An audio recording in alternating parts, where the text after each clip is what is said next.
Hello friends, this is the picture of chest x-ray which is showing here. This is the picture of chest x-ray from Goldman and Gilman radiology. Here you can see this rib which is shown. This is actually a cervical rib which arises from C7 vertebrae.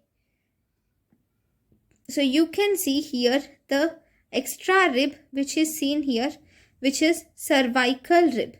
Thank you guys for watching my lecture. Thank you.